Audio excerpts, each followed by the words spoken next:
Erev Tov, everybody. It's Monday night, and we're well into the second half of Chumash Shemot, Parashat Tetzaveh, and we have a lovely essay by Rav Avital Hachstein. This one, uh, as many of the ones we've seen, has a little bit of a drasha feel to it, but seems to really be distinct, I would say, um, in her collecting more contemporary commentaries, not contemporary, but slightly more modern era commentaries, um, in order to build an argument about what clothing is about, without a midrashic sort of basis. It's a midrashic style exposition in a sense, and it's, as we've often seen, developing or extracting a theme out of one topic or idea in the parasha, and sort of expanding it to a broader analysis of the topic or the issue, um, based on some commentaries, but there's not sort of one midrash that develops the idea. Um, but really, I think her own gathering commentaries to develop a kind of an approach, so to speak, about clothing. And without further ado,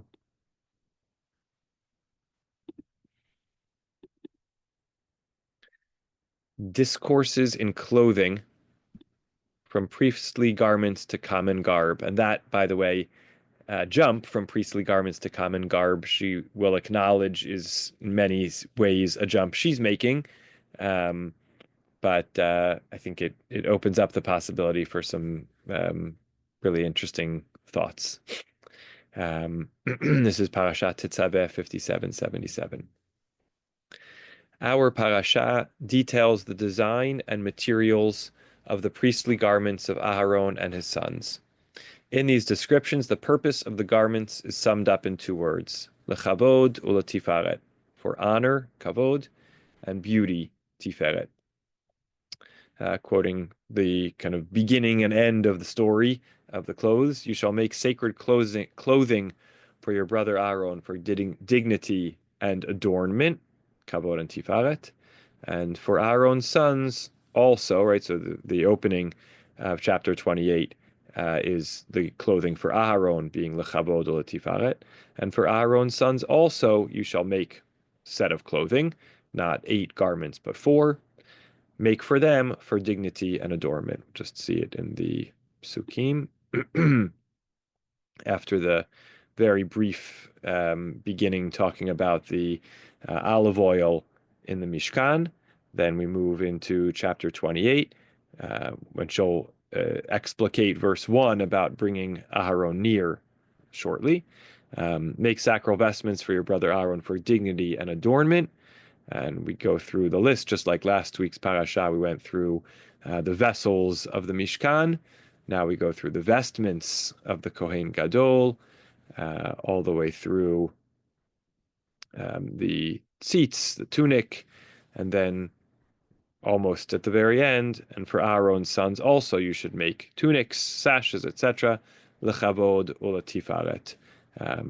Then we have just a few more last instructions that round it out, but we basically see this idea of the priestly garments for the high priest and for the regular priests being for this function or functions: kavod and tifaret, honor and beauty, dignity and adornment. These verses compel us to try to understand the significance of dealing with clothing and how these garments operate within the stated goal of honor and beauty, adornment and dignity. And by the way, I think many rabbis, um, sermonizers have certainly used this parasha as an opportunity to talk about clothes. It's the most extensive treatment of clothes. There are certainly references to individual garments and stories in which clothing features, going back to Breshit, Yosef's Ketonet Pasim and other such stories, but there's nothing as extensive a description of clothes as we have here. And so this kind of becomes a place to reflect on the role of clothing. I'd like to argue that this designation is not only relevant to the clothing of Aharon and his sons, but is actually the function of clothing in general. Which again, she'll point out this is her expansion.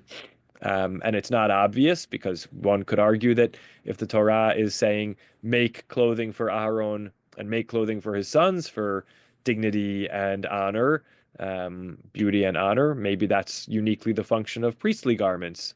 And by contrast to whatever purpose our clothing is supposed to serve for the rest of us. But she wants to suggest that this is highlighting the function of clothing for everyone. We just get a chance to get a closer look at it for Aaron and his sons. Moreover, these verses provide templates of how to speak about clothing, which we can follow in our own discussions about this topic.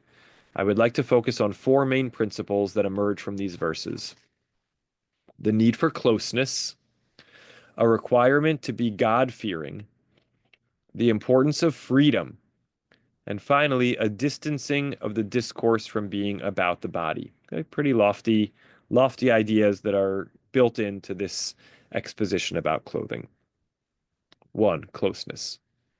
The priests would serve the Holy One in the holy, right? They were worshiping God in a sacred space, in the Mishkan, in the tabernacle, and they are considered in many senses to be the closest to God. However, the verse that opens Shemot chapter 28, the chapter dealing with their clothes, emphasizes a different kind of closeness, that of Moshe, or Moshe to Aharon. As it says in the very first pasuk, before we get to the instructions about clothes, look at it in the Hebrew for a moment. V'ata hakrev elecha et Aaron achicha v'et banav ito mitoch bnei Yisrael lechahano li. Bring forward, or literally draw near to yourself, your brother Aharon and his sons from amongst the Israelites to serve me as priests. This verse essentially commands a closeness between Moshe and Aaron and his sons, which is a critical component of Moshe's involvement in their clothing. These verses claim that the framework that allows for Moshe to work with the clothing is his closeness to those who are being clothed by him. First, Moshe is commanded to bring them close. Only after this step is he provided with the details of how to dress them. Right? And this is it's certainly a fair reading. We could very much have just expected the Torah to say, Hashem said to Moshe, speak to Aaron and his sons and tell them about these clothing, or just speak to Moshe and say, here's the clothing you are to make, or that they are to make. But we have this specific language of hakrev and hakrev elecha, bring them close to you. And she wants to suggest that that's not just a arbitrary choice of language, but that's sort of built in. There's an aspect of closeness which is necessary for clothing. How can we understand this demand of closeness? The priestly garments constitute and concretize the encounter between the individual and society, the personal and the communal. On the one hand, they are the external appearance of those who run the communal institution that is the temple. At the same time, perhaps because we are dealing with something on the body, there is some aspect of intimacy, of dealing in the realm of the individual. Clothing occupies a liminal place. It marks boundaries and also places of connection between the individual and the group, right? We can think about it in some way as kind of what mediates the relationship that we, the private individual, have with the community around us. It's the way we present ourselves to the outside world. And also that's the outside of our clothes in a sense, and the inside of our clothes is right upon our private self. Markers of boundaries and of encounter can often be frightening on occasion or sensitive. The verses offer a basic intermediary for this liminal contact of entering this boundary space, closeness. So the verses demand that those who are engaged in the delicate work of navigating the expression of someone's public and external identity, while at the same time touching a person's most private and intimate self, should make sure that they have a foundation of closeness. If you're going to be making someone's clothes or overseeing their clothing, You have to know them in a sense. It's interesting to reflect on that because that doesn't feel true to our own experience in this. Maybe we have relationships with a seamstress or a tailor, but the the people who make our clothes we have no relationship with, nor do they have any relationship with us. So this is seems to be descriptive of a reality which is not the case. We have a remote relationship with the makers of our clothes, seems to me. So that's number one. And again, I think as we read this from amongst her many essays we've read so far, this feels to me the most kind of creative, a little bit out there. Um, what's the message she's trying to get across? What do we take from it? So if you're feeling the same way, just hold that as we make our way through. So that was one, closeness. Two, fear. As we mentioned, the goal of the priestly garments is to create or achieve kavod and tifaret, honor and beauty. The verses don't merely order this, but they also provide the conditions for constructing garments that could be successful. Okay, so, as is often the case, she has a central verse and she looks at the context of that verse. So, the central verse was verse 2, and then again, verse 40, making these garments which Moshe is instructed to make for Aaron, l'chavod l'tifaret. So, first we looked at the introduction and saw closeness was required. Um, and then, and by the way, I guess here we could say, indeed, it is the case that a tailor, you have to have a comfortable relationship with. If someone's going to adjust your clothes, they're gonna touch you and get a sense of what fits you appropriately. So there certainly has to be some level of comfort um, in that closeness dimension, which that's certainly the case. But in the broader sense of kind of the person who's making your clothes, not necessarily fitting your clothes, we don't have that experience of closeness to those producers most of the time anymore. Although certainly I should also say it is the case that when people whom we know make clothes for us, that's a very special kind of connection. Someone knits you a sweater or a scarf, or makes your suit or dress. That's a very kind of special connection. Okay, so the background, verse 1 was closeness, and then we come after the instruction to verse 3, which says, "Va'ata tedaber el kol chachmei leiv asher mileitiv ruach chochma, va'asu et bigdei Aharon lekadesho lechano li." So after having told um, Moshe that Moshe is supposed to make them, then the Sukkim actually go on to say, can delegate this to people who are chachmei leiv, skillful, is how it's translated here, endowed with the gift of skill, wise-heartedness, and they will make Aaron's vestments. So that's an interesting shift here. Okay, so as we mentioned, the goal of the priestly garments is to create honor and beauty. The verses don't merely order this, but they also provide the connections for constructing garments that could be successful. What is that? What's the necessary capability? Next, you should instruct all who are skillful, whom I have endowed with the gift of skill, using the JPS translation here, to make Aaron's vestments for consecrating him to serve me as priest. The chapter points to the need for those who are engaged in constructing the garments to be skillful, literally those of a wise heart, and endowed with the gift of skill, literally filled with a wind or spirit of wisdom. What is common to these expressions is that the construction needs to be done with wisdom, chokhmah, not necessarily of the intellect, but of the heart, a spiritual wisdom. The Ha'amek Davar, that's the Netziv, Rav Naftali Tzvi Yehuda Berlin, comments on the interesting expression of wisdom of the heart, Chacham Lev, on our Pasuk. To all those of a wise heart, the location of wisdom is not in the heart, but in the mind. So every time it says those of a wise heart, the meaning is fear of God, which is the highest wisdom and is located in the heart as is known. Just read the next paragraph and then we'll circle back. The Ha'amek Davar bases his interpretation on a verse from Psalms. Reshit Chochma Yirat Adonai. The beginning of wisdom is the fear of the Lord. All who practice it gain sound understanding. Praise of God is everlasting. Seichel Tov L'cholo Sehem. Tehilato Omedet La'ad. This essentially argues that the heart's wisdom is a kind of primeval wisdom. It is the fear of God, the beginning of all wisdom, something which is in the heart, That is fear of God.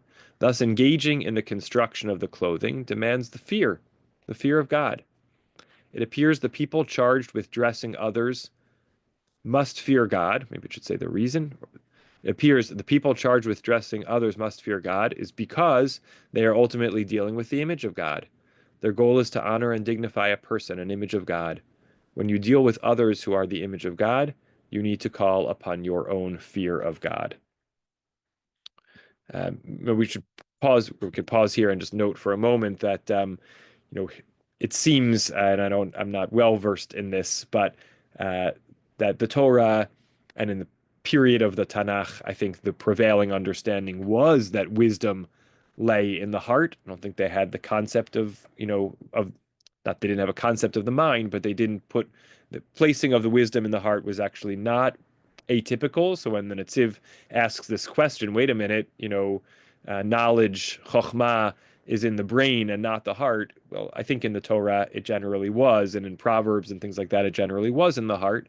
But still, there's some differentiation here, given that it says chokhmeh leiv, wise of the heart, as opposed to other forms of wisdom, that we can understand that this is something that kind of even precedes intellectual knowledge, which is a reverence or awe of God. And if you're going to make the clothing for the images of God, then you have to have that reverence or awe of God. So we have already built in um, the clothes makers need to have that, horizontal relationship with the people they're preparing the clothes for, and then also that vertical relationship with God in whose image the clothes wearers are made.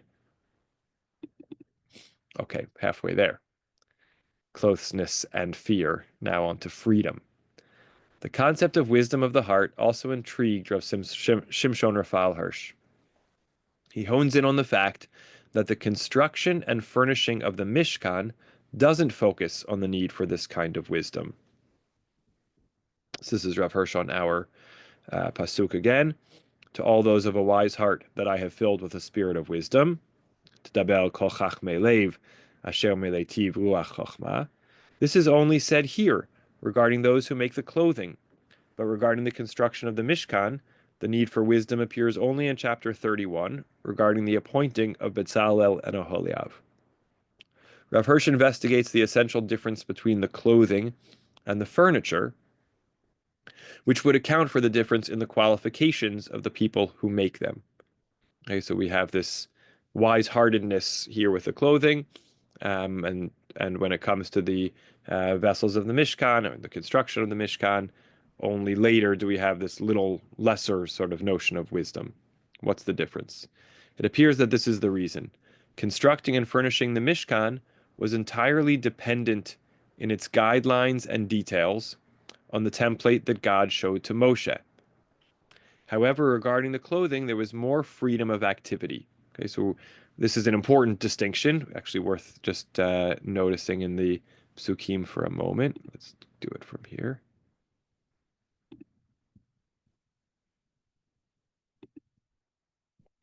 Back in the beginning of Teruma, last week's Parsha, uh, when,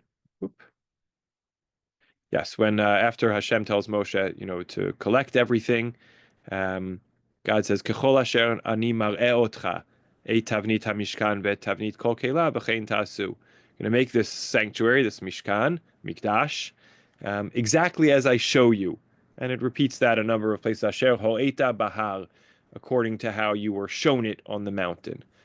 So there is clearly this notion when it comes to the mishkan that Moshe had some kind of vision of it. Now, the dimensions of the vessels of the Mishkan, and a lot of detail is given in the psukim already. But you can imagine there were some parts of the design, the texture, who knows what else that that weren't made explicit in the Torah. Some things that were left unarticulated in the Torah when it comes to the Mishkan and its vessels, but God told Moshe, do it exactly the way I showed you. So we understand that Moshe saw some vision, and whatever was not explicitly laid out in the Torah's instructions about the Mishkan. Moshe had the blueprint in his mind, and he made it matching that. Nothing was left to chance. We just didn't get to see all of it in written down in the Torah. But when it comes to the Begadim, we get some information about them, the woven material they were to be made out of, something about their shape, um, but not that corresponding and make them as I showed you. So there was no blueprint, and therefore there was more room for interpretation and creativity on the clothes than there was on the Mishkan itself. Rav Hirsch claims that the construction of the Mishkan was essentially an act of copying. God showed Moshe a template, which was followed by the various workers and artisans. This was not the case regarding the clothing of Aharon and his sons. There, the artisans were given more creative latitude. Perhaps the reason for this greater freedom when it comes to the garments is due to the nature of clothing. It has to fit the one who wears it. So the ones who make the clothing need to have some more creative and intellectual space somewhere for a bit of individuality. We can see that the intuition regarding clothing, even the official priestly garments, even though they are described rather specifically in the verses, is that clothing requires some amount of freedom in bringing them from the potential to the wearable. Nice insight and idea. And as we think about the construction of the Mishkan, this is just a valuable thing to be aware of. That this differentiation that Moshe was given a template or a blueprint for the Mishkan, but not for the clothing, for the body. Surprisingly, though we know that clothing is designed for the human body, there is no real engagement in this chapter with the body on which the clothing is placed. Okay. Now we move on to Pasuk Dalid here. So we've again had closeness, we've had fear of God, and then sort of the absence of what we might have seen here of make it as I showed you, gives us an understanding together with Rav Hirsch's interpretation about wisdom of the heart is freedom. Now we come to verse 4. These are the Elah habegadim asher ya'asu. These are the vestments they are to make. Again, here we're talking about the 8 high priestly garments. Choshen ve'efod u'me'il, uchton tashbeitz, mitznefet ve'avneit. And there are 2 more mentioned later. Choshen ephod me'il ketona tashbeitz mitznefet ve'avneit. 2 more mentioned later. Vasuvig de kodesh la'aron achicho levanav lechanoli. These are the vestments there to make: a breastpiece, an ephod, a robe, a fringed tunic, a headdress, and a sash. They shall make those sacral vestments for your brother Aaron and his sons for priestly service to me. The focus of the verses again and again is on the clothing, rather than on the body being clothed. Right, it's just it's maybe it's straightforward, but again, we could imagine something different, and this will be placed around his arms, and this will be placed, more body emphasis as opposed to just focusing on the clothing. Yet there are 2 noteworthy exceptions to this. First, the placement of the breastplate on the heart of Aharon. And this is, whoops.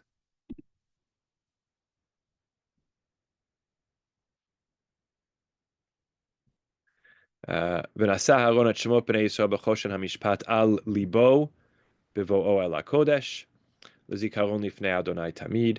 Aaron shall carry the names of Bnei Yisrael on the breastpiece of decision, the Choshen HaMishpat, over his heart when he enters the sanctuary for remembrance before the Lord at all times. And inside that you should place the Urim and Tumim so that they are over Aharon's heart. Again, thus shall Aaron carry this over his heart before the Lord at all times. The heart is, of course, an internal organ. So essentially the body here is still somewhat abstract. We still have no reference to the visual and tactile body, right? We have a location, but not the parts of the body you can touch. The second exception is found in the verse that deals with covering. This is near the very, very end of the chapter.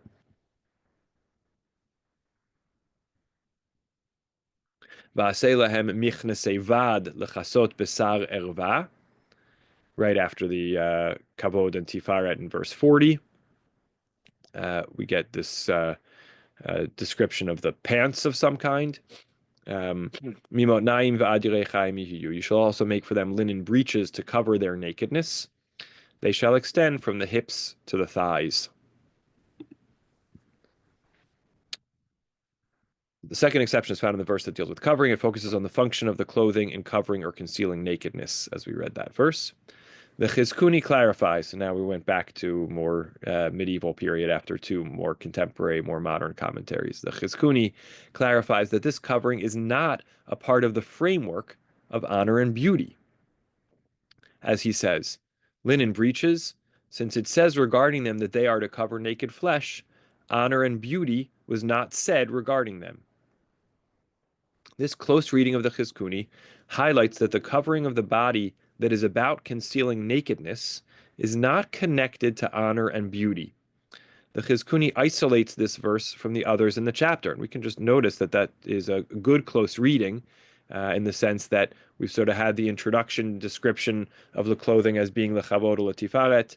We read all the way through the list of the clothes, and we get all the way down to verse 41, verse 40, which describes also the tunics and the belts and the headwear, lechavod tifaret, and that sort of closes it off.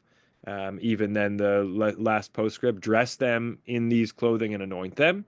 And then after all of that, after that kind of closing, envelope structure here about dignity and adornment, then we get the linen breeches, which are a different purpose. They're not lechavod l'tifaret. They're not for honor and dignity and beauty, but they are lechasot b'sar erva. So the point of the Chizkuni, I think, is a very good point. To him, this verse is exceptional because it only refers to the sexual organs of the body. Additionally, perhaps this is the reason that it is the only verse that describes the function of the clothing as one of covering. Aside from this, none of the verses relate to covering the body at all. It's not that that's not part of what clothing does, but that's not the exclusive or maybe even central function of clothing, with the exception of these linen breeches.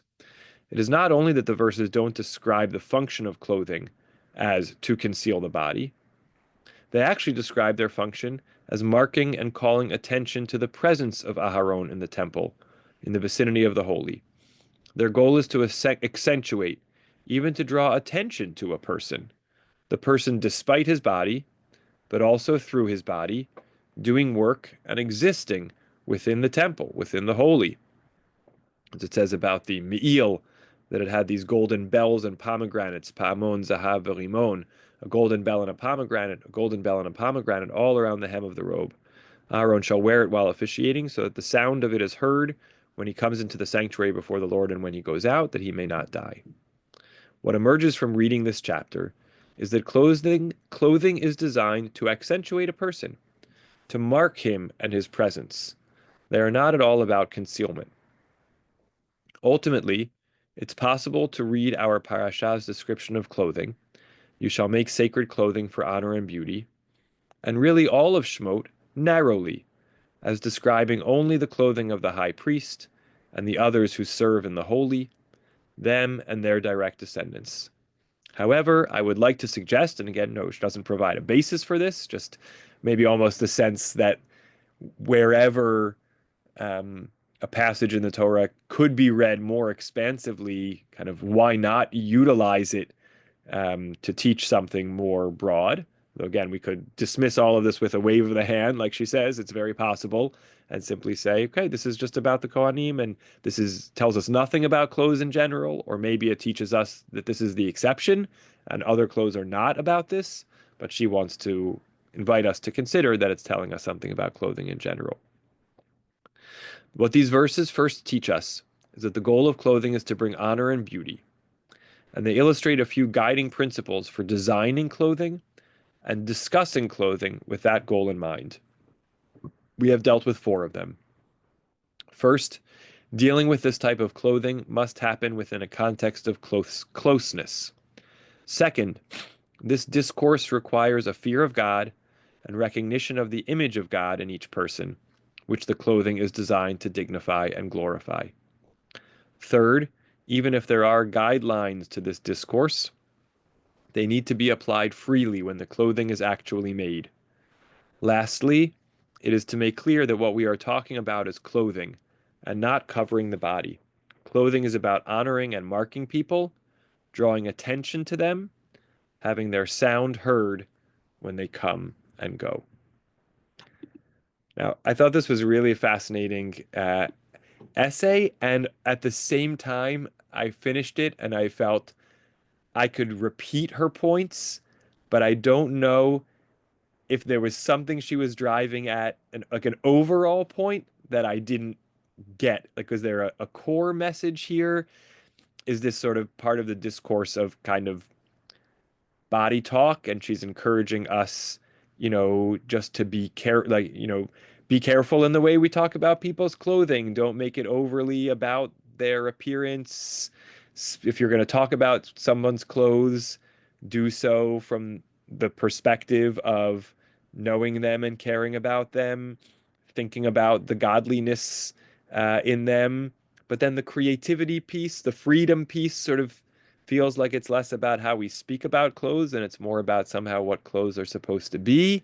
Um, and and at the end when she says, it's not about the body, but it's also winds up not being about decentering the person. The clothes, I might have imagined her to have said, or could have imagined that the Torah's perspective about clothes would be they're just supposed to cover you and they're not supposed to draw attention to you, a kind of modest approach to clothing.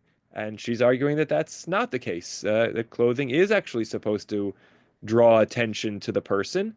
Um, uh, and that's why part of me wonders, maybe this isn't a good um, paradigm for clothing in general. Maybe it makes more sense to be limited to the high priest. So I think I'm curious, how people are reacting to these four different dimensions. I think it's a lovely, distillation of different ideas, and for me has given me a lot to think about what clothing is meant to represent.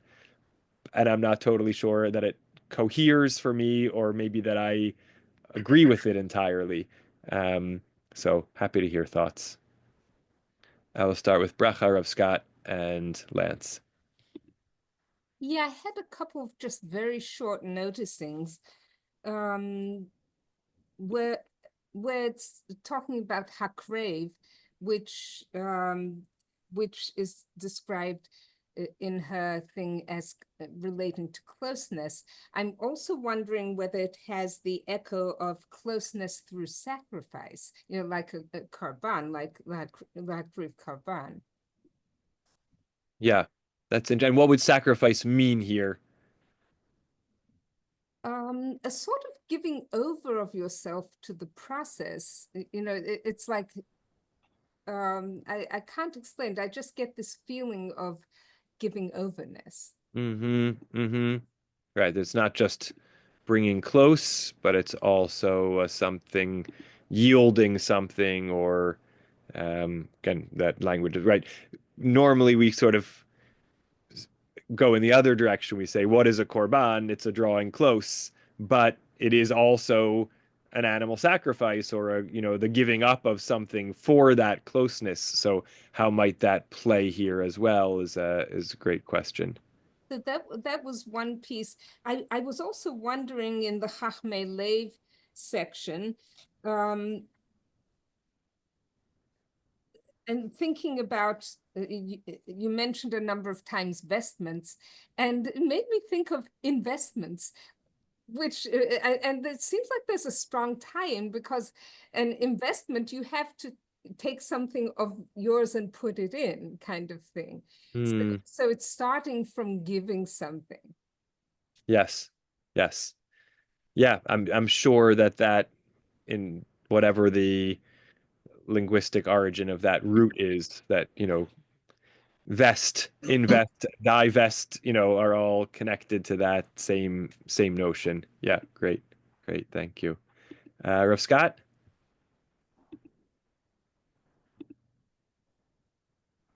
So the text resonates currently for a couple of reasons.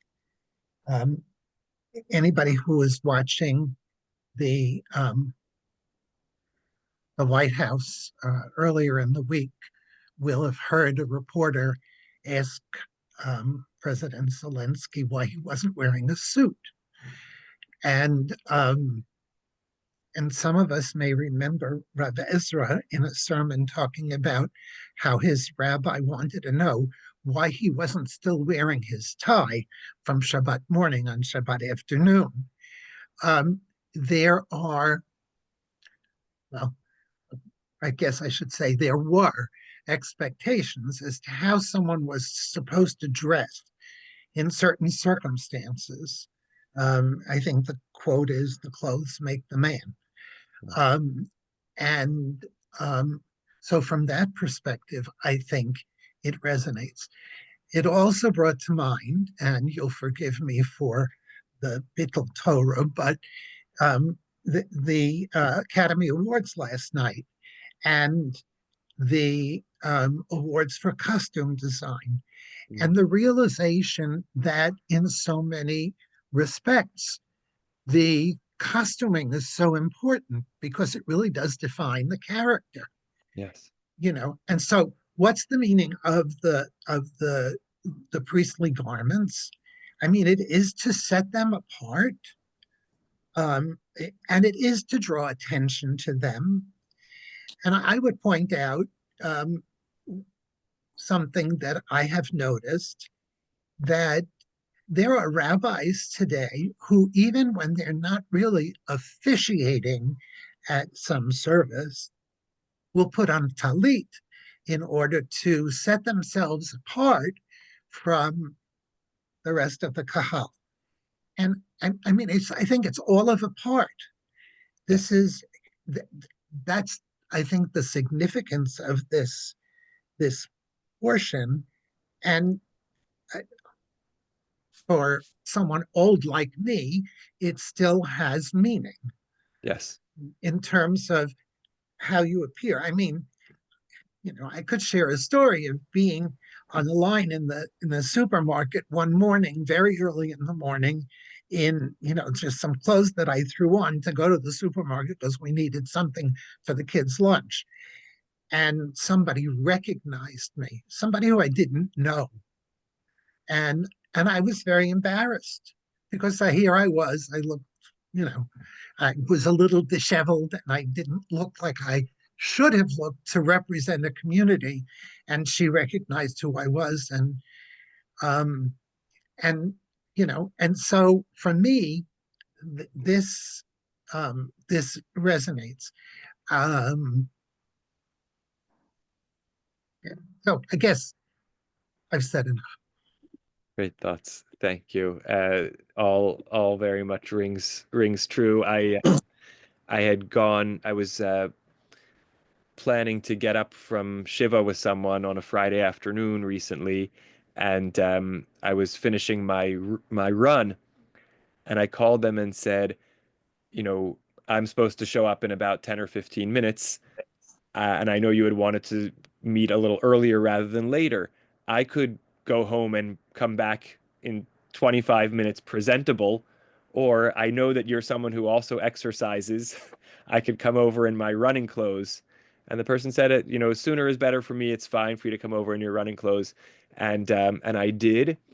And it was very hard for me to feel rabbinic. And we had a proper pastoral encounter, but it was a great labor for me to get out of my sense of how I was presenting myself The in rabbi exercise is clothes. symbolic exemplar. Yes, symbolic exemplar. You Yes. were So running towards a mitzvah. yeah, exactly. Yes.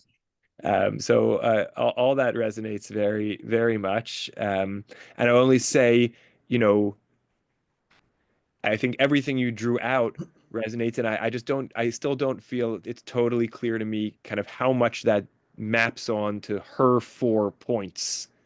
I think like the kavod, the dignity and honor, like the Torah's framing just For that sure. enough. I think that's very clear, and I think everything you're saying kind of points to that. I'm still just kind of wrestling with all these what feel like these disparate pieces, the closeness, the freedom, you know. But I think everything you said about clothes and that core notion of kavod and tiferet, and maybe again how it for sure applies specifically to Kohanim and leader class or leader role as resonates very much. So thank you. We're going to go to Lance and then Steve. What does the word vikidashto mean? I mean, it's hard to translate kedusha, but we could say you shall sanctify him, make him distinct. And what is the mitzvah of vikidashto? Give the priests first dibs on everything. Exactly. Now, go back to that. I think it's chapter 40, verse 2, the one where the two words appear that she took. Could you please read that in Hebrew? Yep. Hold on. I'll share it for everybody. Vasita vigdei kodesh laharon achicha lechavod ulatifaret. Right. What does the word kodesh mean?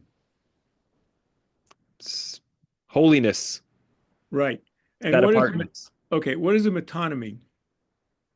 You have to remind me. A metonymy is two associated ideas. For example, instead of saying President Trump gave a speech today, you say the White House said something. So the White House is a metonymic association representative of the president. And in the case of Kadosh, I would suggest that Kadosh is a metonymic representative of the high priest. So that Rabbi Hochstein just didn't mention Kodesh as far as what is a critical, important word in the Torah.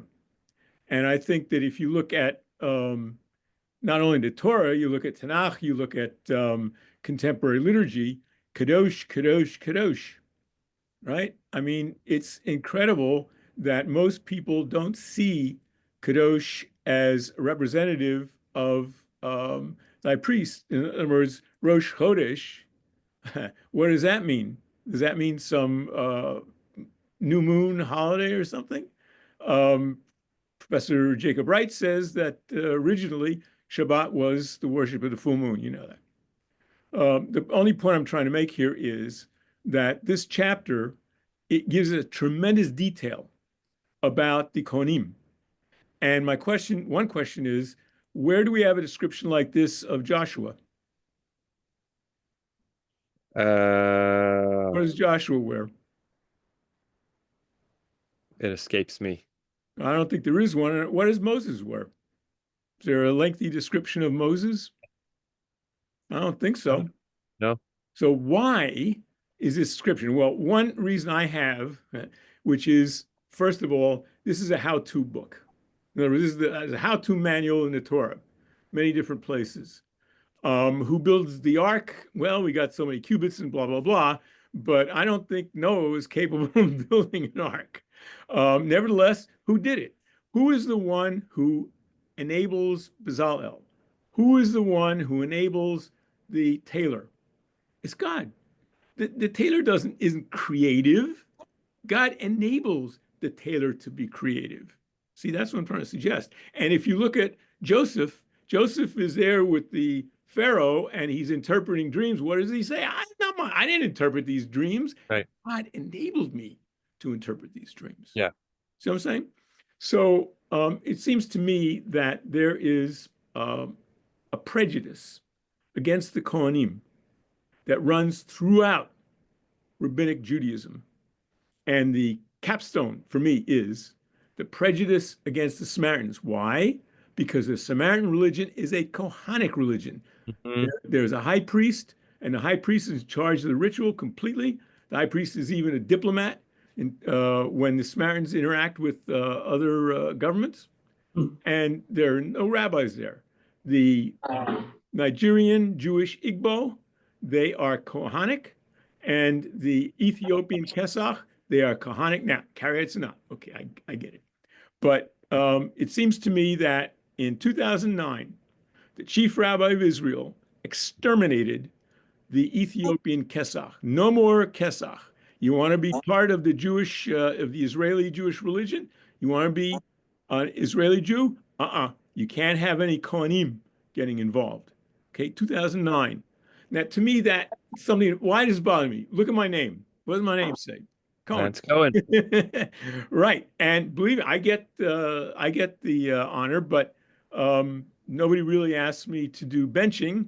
I'm not somebody who gets first dibs on Shliach Tzibur, and I certainly am not somebody who is consulted when there is a decision to be made about Jewish law.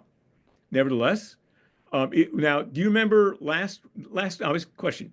Did you read the Torah for Shabbos, Rosh Chodesh, or for Shkolim? Shkalim. Right. And do you remember there, if I could be wrong, but there's a line which it says that the priests instruct the king. Mm-hmm. Now, there's all sorts of stuff about how the priests are no good there also.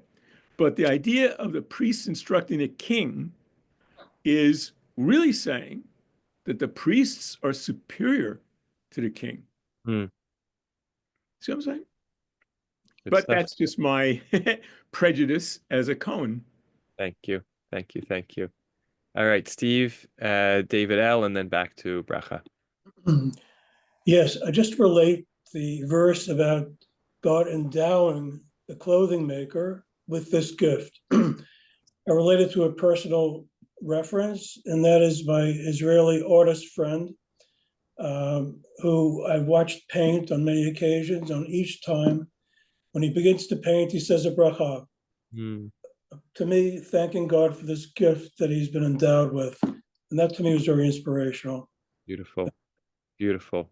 Beautiful. Thank you. Yes, there's certainly, artistic creativity. This is, I think that this is Rav Soloveitchik's notion, that kind of creative man. What are the attributes or aspects of God which in kind of following them we are most closely emulating the godliness in us. And I think for Rav Soloveitchik, creativity was one of them. He meant that in a wide range of areas, but artistic creativity certainly is one such area. And this is a beautiful artist's blessing. It's great. Thank you, David L. Yeah, I was surprised by Rav Avital's reading of this perek, and Lance really brought it into focus for me, because I don't actually think it's a perek about Kohanim. I think it's a perek about the Bigdei Kahuna. It's about the clothing, and when you contrast it with the architecture of the Mishkan, of course you can't have measurements and precision, because the people who are going to be inside this clothing are going to be different. And so, and to me, and I could say a lot about this, but I won't. But the issue of kavod and tifara is that it's really kavod for the institution, and tifara that it should be looking nice on the person that's wearing it. Mm-hmm. Mm-hmm. I think it's about the institution of the kehuna, Mm-hmm. and really not about Kohanim. Uh-huh. Uh-huh. Very nice. Very nice. And I think, guess a great alternative reading to Rav Shimshon Raphael Hirsch, that it's simply the fact that, the priestly garments will differ in some way from priest to priest, because they're different bodies, and therefore there'll be a natural variation.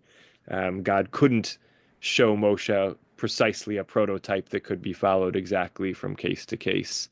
I think that's a very fair point. And I appreciate that distinction also about the highlighting the institution. And again, as to how then these four pieces hold together with that, it's still not clear, even though I like carrying this consciousness when I think about clothing, these 4 points, but it doesn't have a sharp kind of progression or coherence to me. This type of reading also totally disagrees with Rav Avital, because It's the clothes, not the person. Or as one of my bosses said, it's the chair that we're sitting in right now that deserves the respect, Mm, not us as individuals. mm-hmm. Nice. Thank you. Yeah, good. Bracha, back to you. Is it okay now? I had mentioned after the class last week. Oh, yes, this was a follow-up from My mind. 2 weeks ago from Mishpatim. Maybe it was 2 weeks ago. Yes. The phrase was Achrei Rabim Hatot. That there tends to be going according to the majority, but there were some questions raised in that drasha that sometimes you don't go by the majority, and so the whole thing became confusing as to whether it speaks to going by the majority or not going by the majority. Yes. Yes. Just made me think, because like lahatot is to lean, and it made me think of Pesach when we're told to lean. And what happens when you lean? You end up being closer to the person next to you, so that you can almost whisper in their ear. Mm-hmm. And what came to me on that is that maybe, and this seems especially relevant in today's climate, in all our conversations with each other and with people that we don't normally come across or come across too often, you know how it goes. That maybe what's being hinted at is not just the question of going according to the majority, but leaning in to begin to hear what the majority person is saying and to understand it a little better, and to have some receptivity going between you. Seems to be a crucial message that we really need to consider today when things are in such strife. Nice. Right. And I think that midrash that she quoted at the end, this was 2 weeks ago on Mishpatim, about, don't say, if you're when it comes time to count off votes in the Beit Din, don't say like, it's good enough for me to follow Rebbe Ploni, but rather say it according to how you see it. You're adding sort of another dimension, which is, don't say it's good enough for me to follow Rabbi Ploni, but lean in to hear what Rabbi Ploni is really saying. Don't, it's a sort of a middle ground. It's not just evaluate it as you see it, and it's not just blindly follow other people's opinions, but try to evaluate things as you see them, but also really listen to what other people are saying. Don't do it based on which side of the aisle they're on or whatever it is, but hear not just the data they're presenting, but the person that's presenting it for who they are as a person, not their sort of caricature, and incorporate that knowledge as well. Yeah, thank you.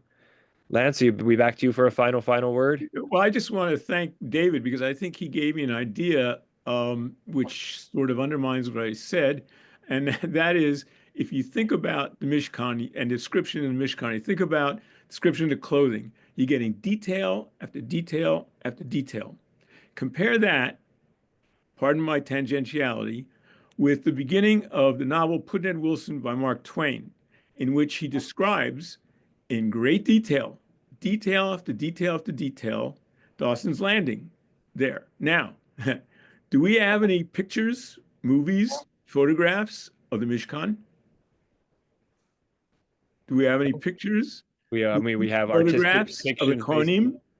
But for the original audience, it is altogether possible that the detail here and elsewhere in the Torah is used to construct an image in the perception of the people who are reading the original texts. And it's certainly true of the Greeks. If you look at the Iliad, I mean, detail after detail after detail. For me, this gives a tremendous distinction to the writing of the ancients versus the writing of the contemporary novelists. Now, movies have changed everything, because the Ark in Raiders of the Lost Ark, we see it, right? We don't get a detailed description. We see it. It's right there in front of us. And we don't have that with ancient literature, do we? Right. So thank you, David. I appreciate that. Good teamwork, everyone. Good, great thoughts and reactions. And again, just feels like some interesting disparate pieces, and maybe if nothing else, gives us pause to think about our clothes and what they mean to us and how we relate to the notion of clothing for ourselves and for others. Certainly, that's, I think, has to be what the Parsha is inviting us to think about. And these additional dimensions are fruitful to consider. So thanks to everybody. Wonderful to learn together. Love to mom and dad. Good night to all. Great to learn together.